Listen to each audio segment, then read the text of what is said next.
You know, there's a moment when someone you're supposed to trust, someone who shares your blood, looks you in the eye and says the most cutting thing imaginable. For me, it was my sister, Marlo. She said, "Let's get rid of the useless people in the family, and you'll be the first." And then, my parents, my own mother and father, laughed. They actually laughed. "The only thing you're good for is the money you bring home," my mom added. My chest went tight. I took a deep, shuddering breath, and the words just came out. "Great. In that case, start packing your bags, because this house is mine. My name is Sloan Carver, and I'm 31. For years, I'd worked myself into the ground, literally. As a construction project manager, I pulled 60-hour weeks, making a decent living, around $9,000 a month. 3 years ago, I finally bought the house I'd always dreamed of. 4 bedrooms, 3 bathrooms, a sparkling pool, a backyard that looked like it belonged in a magazine. Every single inch of it was a testament to my sweat, my late nights, every ounce of energy I had left after work. This house was mine. Then, one afternoon, my past showed up on my doorstep. My parents, Glenn and Diane, looking, well, like they always did when they needed something.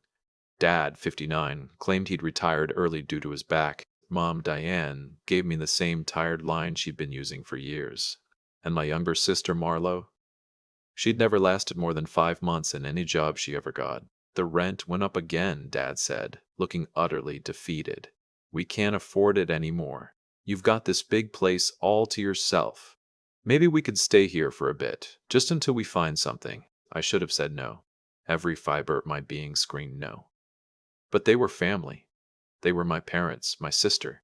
So I heard myself say, "6 months. That's it." They promised. They actually looked relieved, and for a fleeting second, a stupid, naive second, I felt good about it, like I was finally the daughter who could give back, the responsible one. That feeling didn't last a week. 2 weeks in, I came home to a scene that would become depressingly familiar. They were lounging by the pool, drinks in hand, while the kitchen looked like a war zone. Dishes stacked high in the sink, takeout containers scattered on every counter, the trash overflowing onto the floor. "Oh, we were going to clean up," Mom chirped, not bothering to move from her chair. Nobody cleaned up.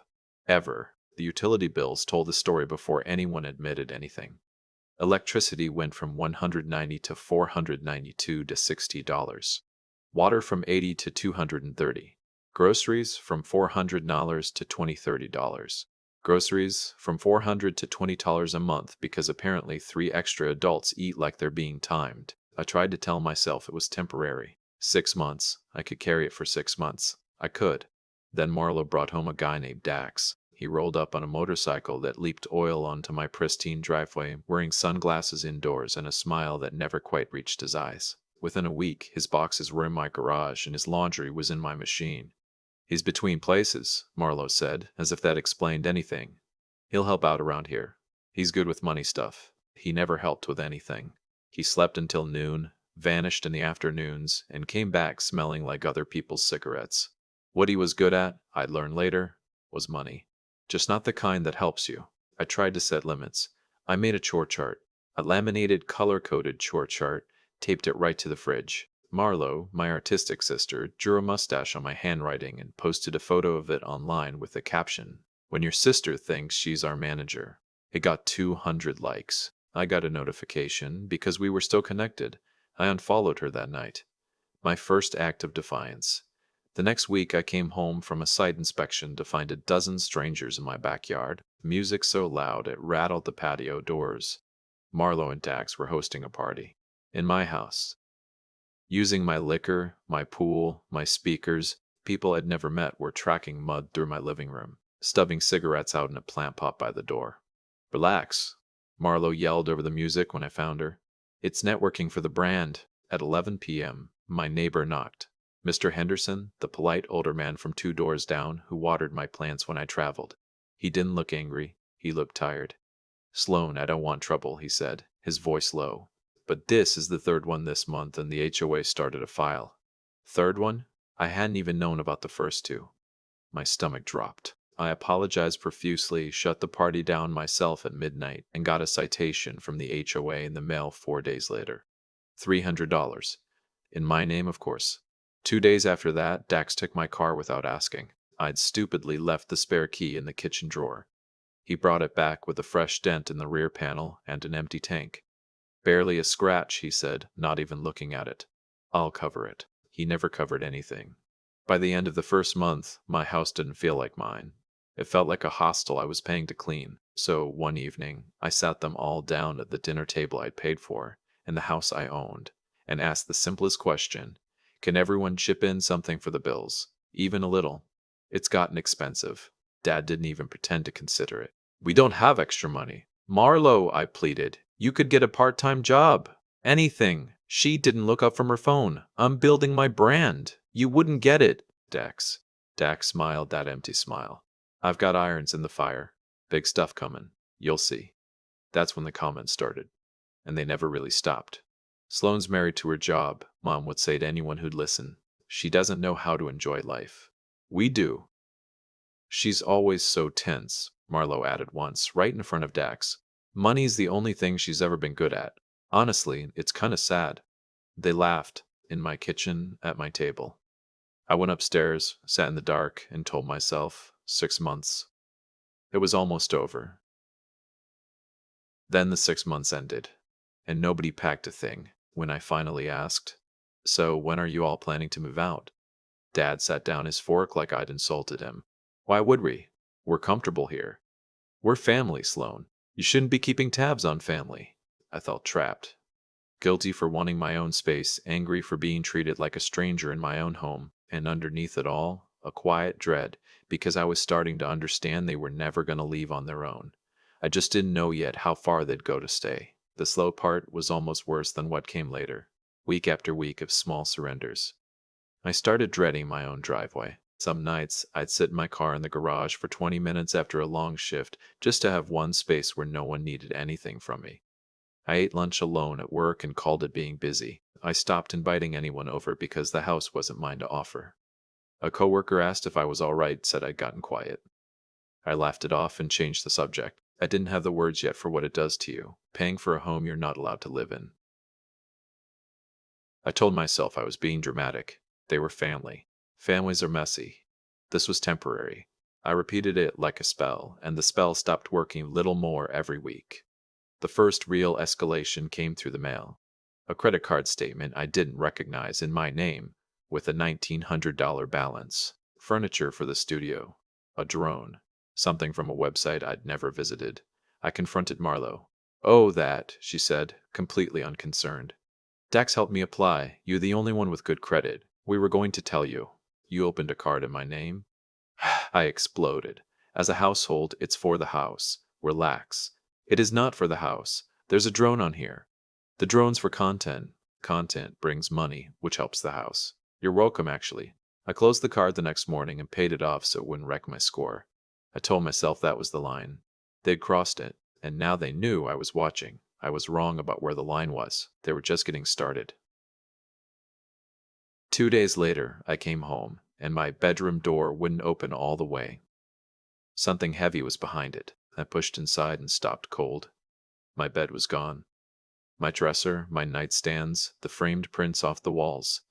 In their place sat my parents' furniture, their bedspread, their photos lined up on my windowsill like they'd lived there for years. My own clothes were in trash bags, piled in the hallway. I found them in the kitchen, calm as anything. We took the master, Dad said before I could even ask. It's bigger. We're 2 people. You're 1. It just makes more sense. That's my bedroom. I choked down. Don't be childish, Sloane, Mom said, dismissing me with a wave of her hand. It's a bed. You can take Marlo's old room. Marlo's old room is now a closet for Dax's things. I countered, my voice rising. Then the guest room. Honestly, the way you carry on about furniture, Mom shook her head like I was the unreasonable one. I stood in my own kitchen, gripping the door frame, and understood with perfect clarity that there was no bottom to this. There was no amount I could give that would be enough. Every inch I surrendered just became the new floor they stood on to reach for the next thing. I didn't argue. Arguing was what they wanted because arguing meant I still thought there was a version of this where they'd be reasonable. I dragged my trash bags of clothes to the guest room and shut the door. A week later, I came home from a 14-hour day on a site, and my home office was gone. I worked from home 2 days a week. I had a small office off the hallway, 2 monitors, a standing desk, a locked cabinet with project files and client contracts. It was the one room in the house that was purely mine, purely work, purely off limits. I opened the door and froze. My desk was gone. My monitors were gone. My chair was gone. In their place sat a daybed, a vanity wrapped in fairy lights, and a ring light on a tripod. I found my equipment in the garage, shoved between Dax's boxes. One monitor had a crack spidering across the corner. I went downstairs, shaking with a fury I hadn't felt before. "What did you do to my office?" Marlo didn't even look guilty. She was on the new daybed filming herself. "I needed a studio," she said, as if that was an obvious, self-evident truth. "You don't even use that room every day." It just made more sense. "It's not a room. It's where I work." That cabinet had signed contracts in it. Where is the cabinet? Garage somewhere. "It's fine. One of my monitors is cracked," Mom called from the kitchen. "Don't be dramatic, Sloan. It's just a room." No, it was my office in my house with my job inside it. I didn't say another word. I carried my equipment upstairs, piece by piece, and set it up on the floor of the guest room, because that was the only space left they hadn't taken. I sat on the guest bed that night, surrounded by my own displaced things, and I needed to feel like one thing in my life was still mine. So I opened my laptop and logged into my savings account. Balance, $54,400. Money I'd been saving for 3 years, an investment property I'd been planning. Skipped vacations, packed lunches, every bonus straight into the account. Seeing the numbers steadied me. It was proof I still had a future they couldn't touch. The next morning, that proof was gone, too. I'd left my laptop charging in the living room overnight like I always did. I logged in over coffee to move some money for the mortgage, and the screen didn't make sense. Balance, $41. I refreshed, same number.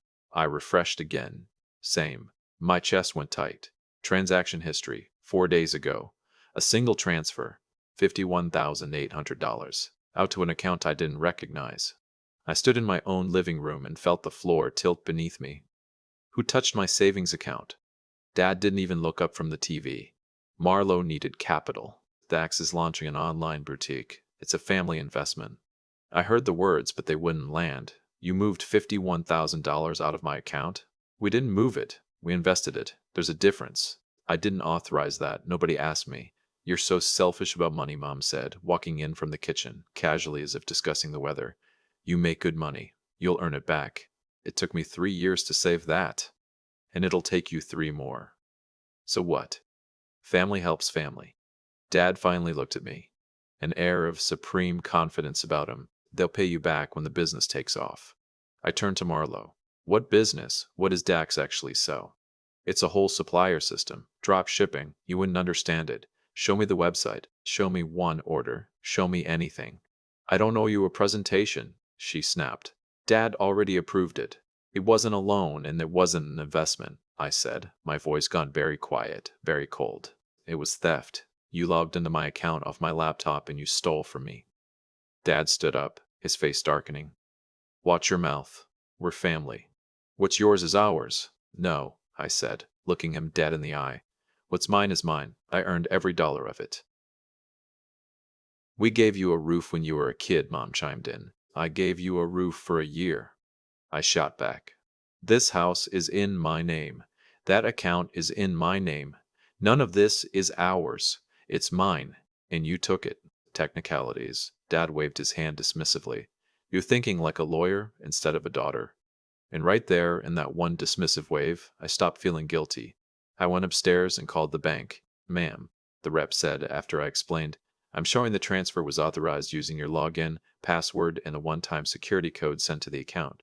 "I didn't authorize anything. Someone used my safe login. Does anyone else have access to your device or your information?" I thought about the laptop on the living room charger, the browser that saved every password, Marlo at my old desk every night filming. "Yes," I said, "several people who live with me." There was a pause. "That makes this more complicated. If the person who made the transfer lives in your household, we can't simply reverse it as fraud. You'll likely need to file a police report and pursue it legally." "I'm sorry. Can I get the money back at all?" I asked, my voice barely a whisper. "It depends on where it went, whether it's still there. You'll need legal representation." I'd act quickly. I hung up and sat very still for a long moment. Then I searched property and fraud lawyer near me and called the first office with strong reviews. Law office of Renata Voss, said a calm voice. I need an urgent consultation, I said, the words spilling out. My family's been living in my house rent-free for over a year. They opened a credit card in my name, took over my office, and 4 days ago, they drained $52,000 out of my savings using my own laptop. I think it's fraud, and I want them out. Can you come in tomorrow at 9 pals? I'll be there. That night, I didn't sleep. I printed every statement. I photographed the cracked monitor in the garage and the credit card application I'd found in Marlowe's studio. I screenshotted every text where they admitted moving my things and calling my money theirs. By morning, I had a folder 2 inches thick and a feeling I hadn't had in a year. I was done being the nice one. When I sat across from Renata Voss, she went through the folder slowly, page by page, and the corner of her mouth tightened in a way I'd come to recognize as a good sign. You have a strong case, she said finally. The house is in your name. There's no lease. They pay no rent. That's clean grounds for eviction. The credit card in your name without consent is its own matter, and the transfer, if we can prove unauthorized access, is potentially criminal. How long does it take for eviction? I asked, leaning forward. 30 days if they cooperate. 60 if they fight. For the money, 3 to 6 months. And that part depends entirely on where it went, which is the first thing we trace. How fast can you get me your full account history tonight? Good. I'll need a retainer. $1,500. I wrote the check on the spot. My hand didn't even shake. By the end of the meeting, I felt something I hadn't felt in over a year: control. But I had no idea how ugly things were about to get. I drove straight to work from her office. I'd barely sat down when my boss, Wes Calloway, called me into his office. Sloan, he said, closing the door. I got a strange call last night. A woman saying she's your sister. She told me you're having a mental breakdown, that you're unstable, that the family's worried, and that I should keep a close eye on your projects in case you, quote, do something erratic. I went cold. Did she give a name? No. But she knew your last name in your active project list. She knew about the Halverson build. I let out a short, bitter laugh. That's my sister. My family's been living in my house for free, and now that I've hired a lawyer to get them out, they've decided to sabotage me at work. Wes leaned back. Do you need time off? I can shuffle things. No. If I stop working, they win twice. But if she calls again, please log it. Date, time, what she said. My lawyer asked me to build a record. Consider it logged, he said, a hint of steel in his voice. And Sloan, don't let them break you. You're the best PM I've got, and I've seen breakdowns. This isn't one. That meant more than I let on. The reputation attack didn't stop at my boss. 2 days later, my phone started lighting up with messages from people I hadn't spoken to in months. Marlowe had gone public. A long, tearful post about how her cruel, money-obsessed sister was throwing her sick, elderly parents into the street over a misunderstanding about a loan. She'd attached a photo of our parents looking small and frightened on Aunt Marin's couch. It was shared hundreds of times. The comments were pile-on. People who'd never met me decided I was a monster who valued a bank balance over blood. A few mutual friends messaged me directly. Is this true? How could you? One blocked me without waiting for an answer. My first instinct was to post the bank statements, the transfer, the forensic report, burn the whole lie down in public. I called Renata instead. Do not post anything, she said immediately. Not the statements, not a word. The second you litigate this online, their lawyer screenshots it, and we're explaining your social media in court instead of their fraud. Let them talk. Talk isn't evidence. Receipts are. So I said nothing. I let strangers believe the worst. The only message that landed was from an old college friend. Quiet and certain. I don't know the details, she wrote, but I've known you 15 years and you have never once cared more about money than people.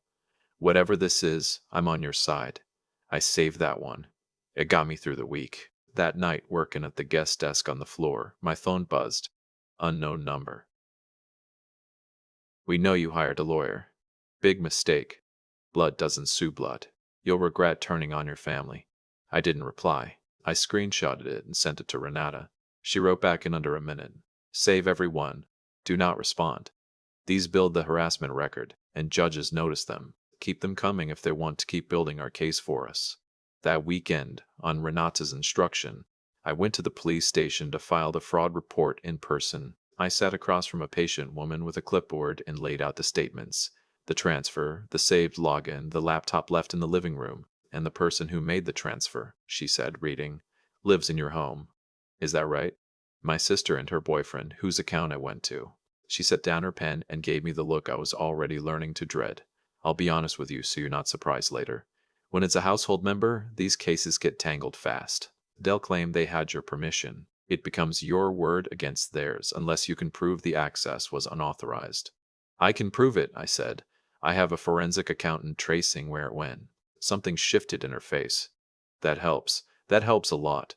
Actually, most people who walk in here have a feeling and a screenshot. You have a map. She picked the pen back up. Let's get every detail down. The more you give me now, the harder it is for them to wriggle later. I gave her 2 hours. I left with a report number, and the first solid feeling that this wasn't just me shouting into a wall. The next morning, I sent Renata 6 months of statements before I'd finished my coffee. By that afternoon, she called. The transfer landed in a business account under the name D. Renier. To find out where it went after that, I need a forensic accountant. I work with one. Theo Vance. He's the best I know at following money that's trying to disappear. Can I loop him in? Do it. We met 2 days later in a small conference room near her office. Theo was younger than I expected. Sleeves rolled to the elbow, a laptop covered in stickers, and a stack of printouts already tabbed and color-coded before I'd said a word. You're Sloan, he said, standing to shake my hand. I've been living inside your money for 36 hours. Whoever moved it thinks they're smarter than they are. Tell me you found it. I found where it went. Sit down. This is going to take a second. He turned a printout toward me and traced a line with his pen. Your $51,800 landed here. An account tied to a Dax Rayner. Within 72 hours, it didn't sit still. It bounced through 2 payment apps, a so-called supplier account, and a prepaid card. That's called layering. People do it to make money hard to follow. Did it work? On most people? Sure. Not on me. He flipped to the next page. Here's the part that matters. This same Dax Rayner shows up linked to 2 other small businesses in the last 3 years. Same pattern every time. Money flows in from somebody's savings. The money evaporates. The business dissolves. The people are left holding nothing. Your sister's boyfriend isn't launching a boutique, Sloan. He's running a play he's run before. The room felt very quiet. So, my family didn't just borrow my money, I said, a hollow feeling in my gut. They handed it to a professional. They handed it to a compressional. They handed it to a con, Theo said, not unkindly. But here's the good news, and there is good news. Money that moves leaves a trail. He paused, then his eyes met mine. He was sloppy in one place, and right now, I'm holding the map. For the first time in weeks, someone on my side actually knew the ground better than the people trying to bury me in it. Why are you going this hard on a consult? I asked. Renata booked you for an afternoon. You've clearly done days. He shrugged, a little embarrassed. Honest answer? Most people who get robbed by their own family fold. The guilt gets them. They drop it because going after blood feels worse than losing the money. He nodded at my tab folder, identical in spirit to his. You walked in here with the same color-coded system I use and a cracked monitor as Exhibit A. People who don't fold are rare. When I find one, I go to the wall. I almost smiled. It had been a long time since anyone made me feel like the sane one. Renata had to take another call, so Theo and I ended up walking out together, and somehow that turned into coffee at the place on the corner. We were supposed to be reviewing the trace. We spent maybe 10 minutes on it. Can I ask you something off the record? He said, stirring his coffee. He wasn't drinking.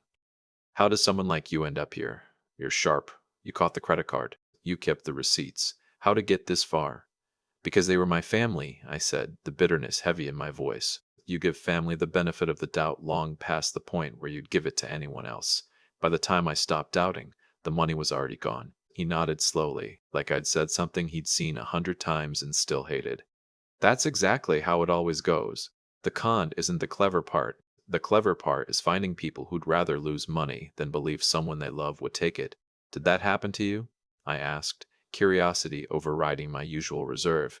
You talk like it's personal. He was quiet a moment.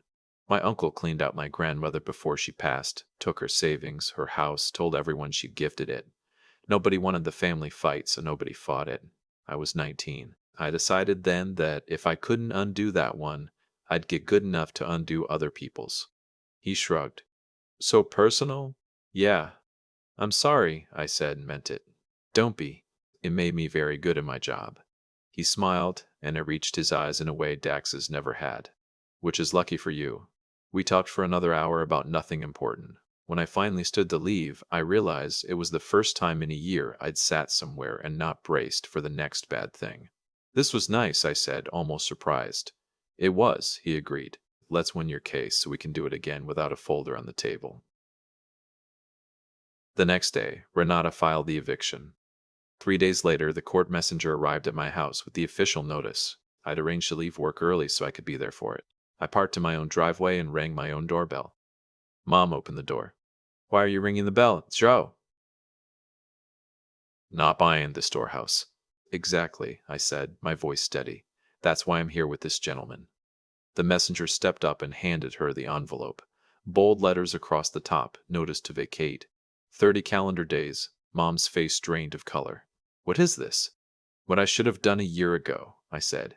Dad came out of the living room reading over her shoulder.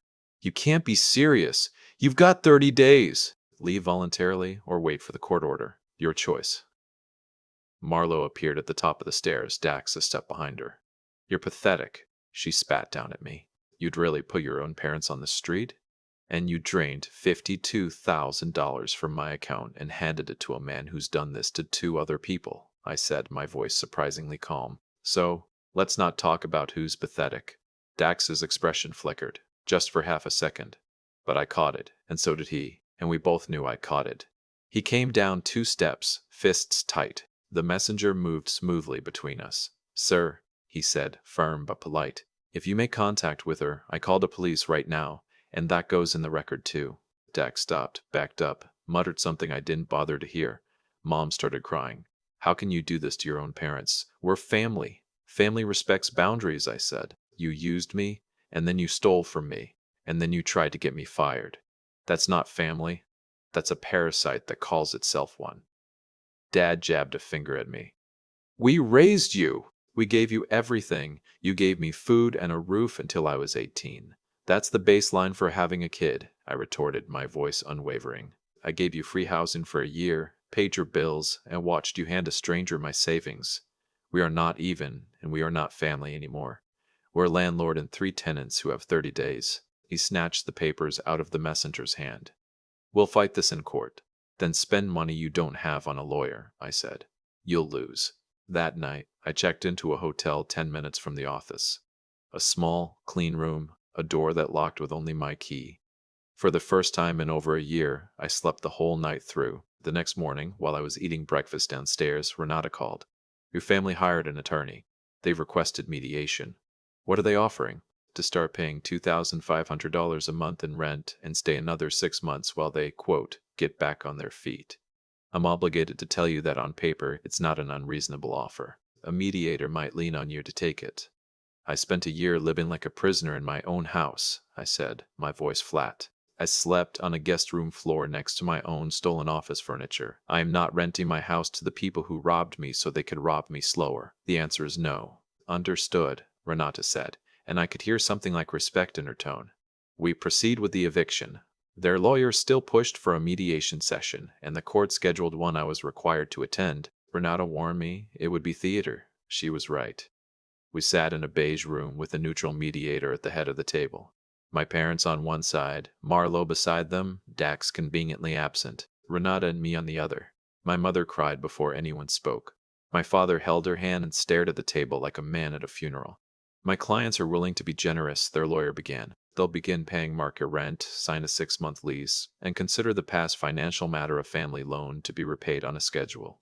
All they ask is to not be made homeless by their own daughter. The mediator turned to me. Ms. Carver, that's a substantial offer. Would you like to respond? I looked at my parents, then at Marlowe, who was already half smiling like the deal was done. There was no loan, I said evenly. There was a transfer I never authorized into an account my sister co-owns with a man under criminal investigation in another county. I'm not interested in renting my house to the people who emptied it. The answer is no. My mother's crying hitched up a register. Sloan, please, we're your parents. Then you'll understand, I said, meeting her eyes. I learned about consequences from somewhere. Their lawyer tried again. Surely there's a number that works. Name it. There isn't a number, that said. I don't want their money.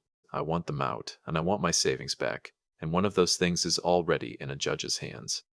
Marlowe's smile finally dropped. You'd really send your own sister to prison to prove a point? I'm not sending you anywhere, I said, looking right at her. You put your name on the account. The district attorney is doing the rest. That's not my point to prove. It's yours to answer for. The mediator looked between us and quietly closed her folder. I don't think we have an agreement here. No, I said, standing. We don't. I walked out, and for the first time, their performance had moved me an inch. 2 days later, she called again, her voice tighter. They filed a formal response. They're claiming you invited them to live there permanently, that they're long-term residents, and that you abandoned the property when you moved to the hotel. They're arguing tenancy rights. That's a complete lie. I know, but the burden flips a little. I need to prove beyond any doubt that you alone carried that house and never surrendered it. Every bill, every payment, every document, all in your name. Can you pull it together? I'll have it tonight. I spent that entire night on the hotel bed, surrounded by paper. Utility bills, mortgage statements, property tax records, the pool service contract, the lawn company invoices, the receipt for the new roof I paid for 2 years earlier, the homeowner's insurance, the security system, the appliance warranties, every single thing in my name, every single charge paid from my account, not one document with their names anywhere. I scanned all of it and sent it to Renata at 20 in the morning. Her reply came an hour later. This is airtight. They don't have a leg to stand on. Let them keep arguing. Every filing they make, we answer with a stack of receipts. They are funding our win, but the next pressure didn't come through the court. It came through family. I walked out of a site meeting 2 days later and found my Aunt Marin leaning against my truck, my dad's older sister, the family peacemaker, which in our family always meant the family enabler. We need to talk, she said. I'm working, Aunt Marin. Sloan, your parents are sleeping on my couch. Your mother cries every single day. This isn't you. You were always the responsible one, the kind one. I was always the one who paid, I said, my voice flat. There's a difference, and I'm just now learning it. They made mistakes, but they're your parents. You can't put your own blood out on the street over money. They drained my life savings and gave it to a con artist. My sister opened a credit card in my name. They called my boss to try to get me fired. This isn't about money, Aunt Marin. It's about the fact that they'll burn me to the ground and call it love. She crossed her arms. Marlowe says you've turned cold hard. Marlowe says a lot of things. She also signed her name to a fraud account, which she'll find out about soon enough. I opened my truck door. If protecting myself from people who rob me makes me cold, then fine, I'm cold. I'd rather be cold and safe than warm and bankrupt. She stared at me a long moment, and something in her face shifted like she was seeing me for the first time. You're harder than I remember, she said quietly. I learned from the best, I said, and I drove away. I thought that would be the last of the personal appeals. It wasn't. 3 days later, Marlowe showed up at the hotel. I have no idea how she found me. Anne Marin, probably. Or she followed my routine. She was waiting in the lobby when I came down for coffee, and for a second, she almost looked like my sister again, instead of a stranger who'd robbed me. 5 minutes, she said. Please. I should have walked away. Instead, I sat across from her in the lobby near the front desk, in public where she couldn't make a scene. You have to drop this, she said. Dad's blood pressure's through the roof. Mom won't eat. Aunt Marin's threatening to put them out too. We have nowhere to go. You had somewhere to go, I reminded her, the words tasting like ash. My house for a year. Free, Sloan. Her eyes filled right on cue. I'm your sister. Doesn't that mean anything? It used to mean everything, I said, my voice barely a whisper. Then you sat at my old desk every night and logged into my laptop and moved $51,000 to your boyfriend. So, tell me what it's supposed to mean now. That was Dax's idea. He said it was an investment. He said you'd thank us when it paid off. And you believed him over your own sister? That tells me everything. She switched tactics, the tears drying fast. If you keep going with this, you'll ruin the family forever. Is your precious money worth that? It was never about the money, Marlowe, I said, and I stood up. It's about the fact that not one of you said sorry. You came here to make me drop charges, not to apologize, not once. She opened her mouth, and I realized she genuinely couldn't find the word. It wasn't in her. 5 minutes are up, I said, and I left her sitting there. I didn't feel triumphant. I felt tired and a little sad. And underneath it all, finally free. My father made his own attempt the next afternoon. He showed up at my job site of all places, standing at the edge of the lot in his good shirt, while my crew pretended not to watch. "You came to my work?" I said, walking over before he could get closer to the trailer. "You won't take my calls. What choice did I leave myself?" He spread his hands. "Sloan, man to man, father to daughter, whatever you want to call it. This has gone far enough. Drop the criminal part. Keep the house fine. We'll go. But don't put your sister in front of a judge. She's your blood." "She put my $52,000 in front of a con man," I said, my voice cutting through his theatrics. "Where was the blood then?" His voice dropped, and the warmth went with it. "You think you'll feel good about this? When your mother can't sleep and your sister has a record, you'll carry that. A daughter who did that to her family. People will know what you are." There it was. The same move every time. Wrap a threat in concern and call it love. "People already think they know what I am," I said, a bitter smile touching my lips. "My sister made sure of that online. I stopped living for their opinion the day I found my account empty." I stepped back.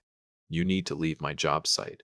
If you come here again, I'll have you trespassed, and that goes in the file too." He looked at me for a long moment, like he was waiting for the old Sloane to flinch and fold. She didn't show up. She wasn't there anymore. He turned and walked to his car without another word. That afternoon, the spite started. A neighbor I'd kept on good terms with texted me a photo. My family loading a rented van in my driveway. My flat screen, my patio furniture, the good kitchen appliances I'd bought. I drove over. By the time I got there, the van was gone, but the damage wasn't. Deep scratches gouged into the hardwood floors where they'd dragged furniture without lifting it. The back door left wide open, the pool pump running dry, burning itself out because someone had turned it on and walked away. I stood in the wreckage at the house I'd built, and I didn't cry. I photographed every scratch, every empty space where my things had been. The dead pump, the open door. I sent it all to Renata. "Theft of fixtures and willful property damage," she said. "I'm adding it to the complaint. Sloan, I've done this 20 years. I've rarely had a defendant hand me this much evidence against themselves. They cannot stop helping us." But the break that ended it didn't come from Renata. It came from Theo. Late that night, his voice fast and electric. "Sloan, I traced the rest of it. All of it. Dax moved your money into an account he also used for one of his earlier marks. A woman 2 counties over who already filed a police report 8 months ago. Same scheme, same supplier story, same disappearing boutique. I cross-referenced the dates and the routing. It's identical. So, he's already being investigated? He's already under active investigation, which means your money isn't just a civil headache anymore. It's evidence in a criminal fraud case. I packaged everything, every transfer, every date, every link, and sent it to Renata and to the detective on the existing case. "And Marlowe?" I asked, though I already dreaded the answer. He was quiet for a second. "Her name is on the account too, Sloan. She co-owned it with him. Legally, that doesn't make her a witness. It makes her a participant." I sat down on the edge of the hotel bed, the phone warm against my ear, and stared at the wall. "You okay?" Theo asked, his voice soft. "I don't know," I said. "I think I'm relieved, and I think that makes me a terrible sister." "It doesn't," he said gently. "You didn't put her name on that account. She did. You didn't move the money. She helped. Everything that's coming for her, she built with her own hands. You just stopped paying to clean it up. That's not betrayal. That's the first sane thing anyone in your family has done in years." We talked for another hour after that, not about the case at all, about where he grew up and the worst client he ever caught, and the fact that we'd both eaten cereal for dinner more nights that month than either of us wanted to admit. It was the first easy conversation I'd had since my parents arrived on my doorstep. Day 23 of the eviction notice, Renata called with the news that turned the whole thing. The detective got a freeze order on Dax Rayner's accounts. They recovered $38,000 of your $52,000. The rest he'd already burned through, and you may never see it. But here's what matters more than the money. With the freeze in the existing case, the district attorney is filing fraud charges against Dax, and against Marlowe as a named co-owner of the account.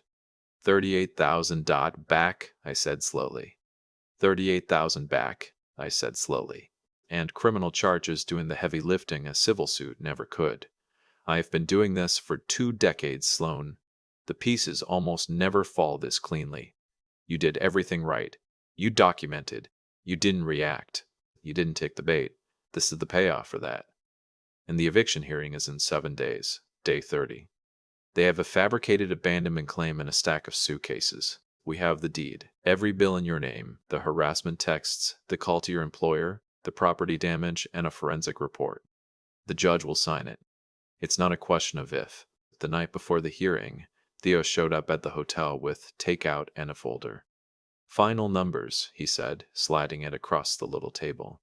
Every transfer, every date mapped clean. If their lawyer tries anything tomorrow, Renata reaches into this and ends it.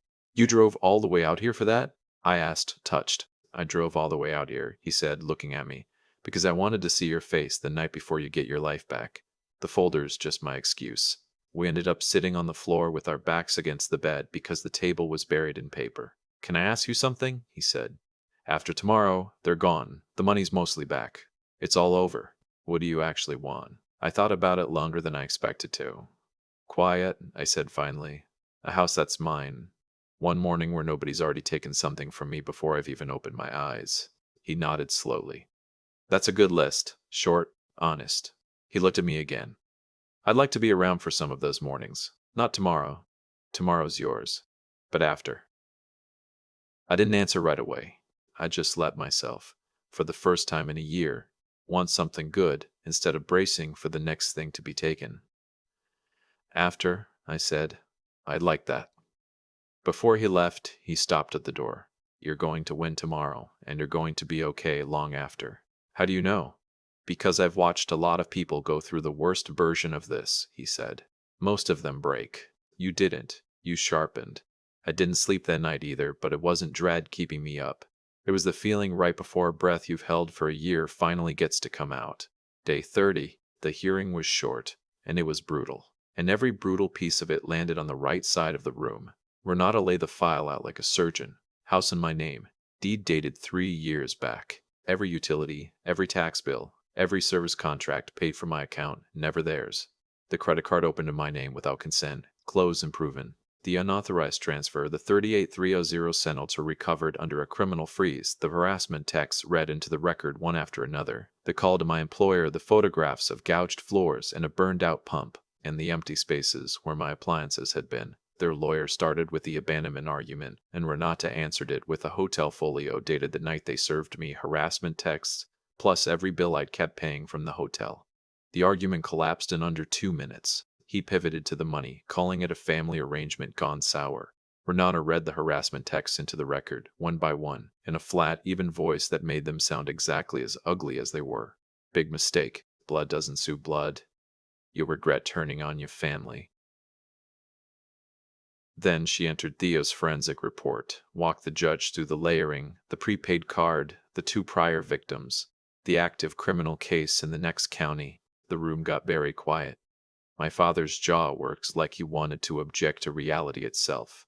My mother stopped performing tears halfway through because no one was looking at her. Their lawyer set down his pen. Your Honor, Renata finished, her voice resonating through the silent room. My client gave these people a home for a year. They repaid her by emptying her savings into a fraud account, opening credit in her name, damaging her property, and contacting her employer to jeopardize her job. She is not asking for damages today. She is asking only to have her own house back. He stopped trying after that. There was nothing left to say. The judge granted the eviction in full effective immediately and noted on the record that the criminal matter would proceed separately and was not his to weigh, but was, in his words, deeply relevant to the character of the claims he just heard. When we walked out into the hallway, my father stepped into my path. Sloan, think about what you're doing. This destroys us. You destroyed yourselves, I said, meeting his gaze without flinching. I just finally stopped paying the bill for it.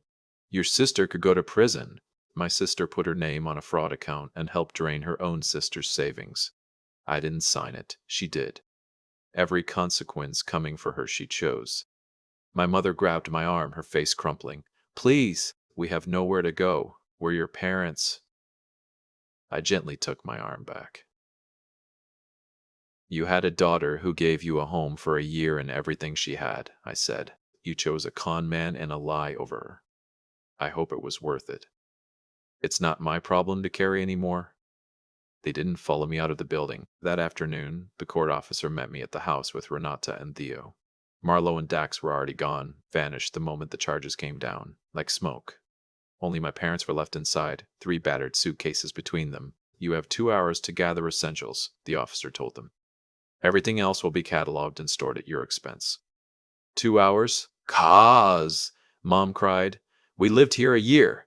That's the standard, he said, not unkindly and not moving. I watched them move through my house one last time. My father went room to room, slower than I'd ever seen him, like he was still looking for the argument that would undo this. There wasn't one. My mother filled a suitcase with things that weren't hers, and the officer quietly made her put half of it back. She tried near the end to corner me by the stairs. After everything we did for you, she started, and I just looked at her until the sentence ran out of road. We both knew the ledger. We both knew which way it ran. You can take what's yours, I said, not what's mine. The officer will tell you the difference if you can't. It was the first time in my life I'd said something to my mother and watched her have absolutely nothing to say back. Renata stepped close to me and lowered her voice. You can still slow this down if any part of you wants to. Once those locks change, it's done. Are you certain? I looked at the house, the pool I'd dreamed about, the kitchen window, the office they'd gutted into a studio, the bedroom they'd taken, the savings they'd handed to a stranger, the scratches in my floors that would never fully sand out. I'm certain, I said. Finish it. An hour and a half later, my parents walked out the front door with their suitcases. Where will you go? I asked, not because they owed them an exit, but because some small, stubborn part of me needed to know they wouldn't sleep in the street, even after everything. Marin's, Dad said stiffly, not meeting my eyes. At least she still understands family. She knows what you did, I said. All of it. If she takes you in any way, that's her choice to make. It stopped being my burden the day you logged into my laptop. They got into a cab. My mother looked back once through the rear window. The way she always did when she wanted me to feel it. I didn't look away, and I didn't soften, and I didn't chase the guilt that used to come on command. The cab pulled out of my driveway and turned the corner and was gone. The officer changed the locks on the front and back doors, tested both, and pressed the new keys into my palm. Property's legally back in your sole custody, he said. It's yours, Miss Garver. Nobody comes through these doors again unless you let them. Then he left. Then Renata left, with a hand on my shoulder and a quiet, You earned every inch of this. And then it was just Theo and me, in a house that, for the first time in a year, held no one who hadn't earned the right to stand in it. I walked through every room, the gutted office where Marlowe's fairy lights still hung crooked on the wall, the stripped master bedroom, the scratched hardwood catching the late light, the dead pool pump out back. Tomorrow it would all be work, and money, and repairs. Tonight, it was just quiet. And the quiet wasn't tense anymore. It wasn't waiting to be broken by a demand or a complaint or a hand sliding into my account while I slept. The quiet was clean. It was mine. I sat down on the bare living room floor, the new keys still warm in my fist, and let out a breath I felt like I'd been holding for a year. Theo sat down beside me. Not too close, just there. How do you feel? He asked. Like the house finally exhaled, I said. He huffed a soft laugh. 38,000 recovered, charges filed, locks changed. They took a year off your life and walked out with 3 suitcases in a criminal case. By any math I know, you won. I looked around the empty room. My empty room, in my house, with my name on the deed and my keys in my hand, and not one person left inside who saw me as a wallet with a pulse. They told me, I said slowly, my voice barely above a whisper, that I was only good for the money I brought home. Theo waited. I closed my hand tighter around the keys. Honestly, after all of this, after everything I went through, it makes you really think about family, doesn't it? About where you draw the line. Have you ever had to choose yourself over people you loved, or deal with someone who just kept taking? I'd really love to hear your thoughts and experiences in the comments below.